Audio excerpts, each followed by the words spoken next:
samurai were the warriors of ancient Japan. During the samurai's highest period, they were the most powerful group in Japan, with over 10% of the population as samurai, including many women and men. They had a very important job and followed a strict code of conduct. They have been hugely influential in Japan's history. I'm Jack Faddy. I'm Jack Lamble. And I'm Madgwick. Today we're looking at the historical Japanese samurai, discovering their history, fighting, morals, and the main code of conduct, the Bushido. The samurai had a very detailed history throughout their time. It started during the Heian period. The samurai were the guards of wealthy landowners. The word samurai roughly translates to those who serve. Another commonly used word is bushi, from which the word bushido is derived. All daimyo started to build huge armies of samurai to maintain their power and protection, making samurai the important group they were. The samurai were hired by wealthy landowners or rulers of states for protection. They did the dirty jobs like wars. They would do this in exchange for protection and loyalty.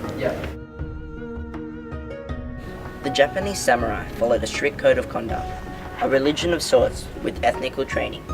It started off applying only to samurai, but soon expanded to the whole society in Japan following it.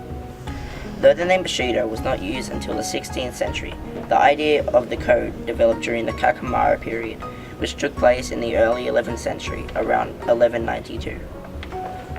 Its precise content varied historically as the samurai class came under the influence of Zen Buddhism and Confucianism, which had a large effect on many samurai.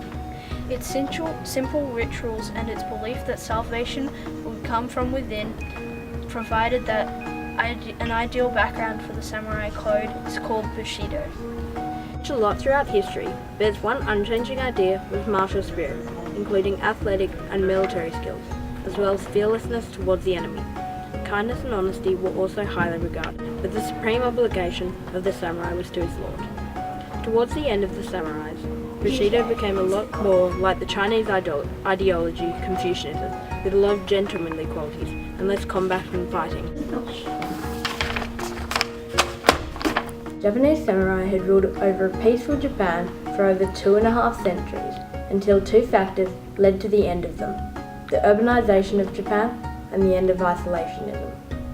In 1853, US ships sailed into Edo Bay. They wanted to open trade relations with Japan.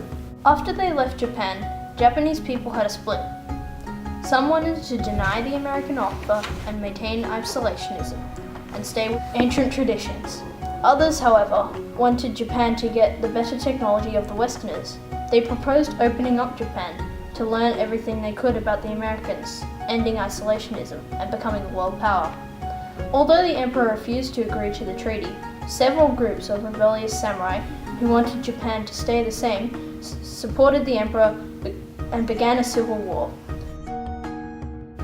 The power of the daimyos was taken away as the government seized their land. With no one to pay, they made a samurai. Finally, in 1876, the emperor banned samurai from wearing their swords, leading to the creation of a drafted standing army. The final bell had tolled for the samurai. They no longer existed. This ended in an important era in the Japanese history, perhaps one that was ready to be ended. This marks the end of the samurai and also marks the end of this documentary.